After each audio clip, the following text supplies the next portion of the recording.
A monkey of mass 15 kg is climbing on a rope with one end fixed to the ceiling. If it wishes to go up with an acceleration of 1 meter per second square, how much force should it apply to the rope? If the rope is 5 meter long and the monkey starts from rest, how much time will it take to reach the ceiling? बच्चों देखिए कुछ चीज़ें जो दे रखा है। सबसे पहले आपको मंकी का मास 15 kg दे रखा है जो कि क्लाइंब कर रहा है एक रोप पे।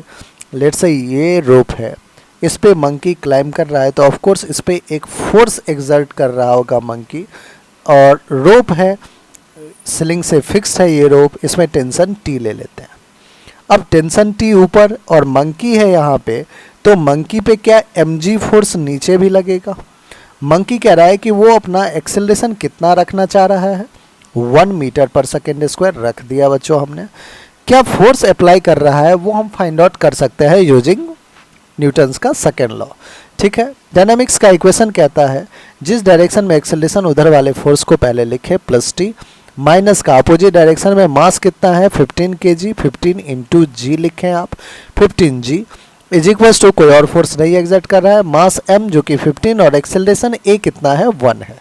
तो t is equals to 15 minus इधर आके प्लस का 15 जी हो जाएगा बच्चों।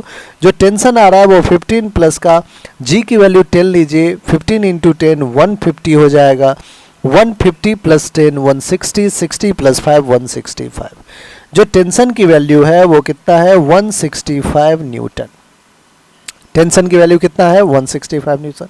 तो पूछा गया था आपसे how much force should it apply, तो जो फोर्स अप्लाई कर रहा है वो है 165। अगेन कह रहा है कि if the rope is 5 metre long, जो लेंथ ऑफ रोप है बच्चों जो कि डिस्प्लेसमेंट भी लेंगे अपन वो कितना है 5 metre, and the monkey starts from rest, initial velocity 0 है, एक्सिलरेशन ए कितना है 1 मीटर पर सेकेंड स्क्वायर है। कह रहा है how much time will it take to reach the ceiling. तो 5 मीटर कवर करने में जो टाइम यूज करेगा मंकी उसको अपन using second equation of motion second use कीजिए, second equation of motion S is equals to U T plus half A T square. U कितना है 0, 0 इंटू समथिंग 0 प्लस का हाफ ऑफ एक्सेलरेशन बच्चों जी लेना है, जी जो कि 10 इंटू टी कितना है 1, 1 का स्क्वायर विल बी 1। ठीक है, अब देखिए sorry tension half of A, T कितना है, एक सेकेंड बच्चों, U T plus half of acceleration A कितना है 1 और टाइम कितना है टी, टी का स्क्वायर। एस कितना है बच्चों 5 मीटर, तो 5 is equals to 1/2 into T square. 2 को उधर भेजिए, 10 is equals to T square, तो टी क्या आ जाएगा √10 सेकेंड। टी की वैल्यू कितना है √10 सेकेंड, और यही आपका बिल्कुल करेक्ट ऑप्शन।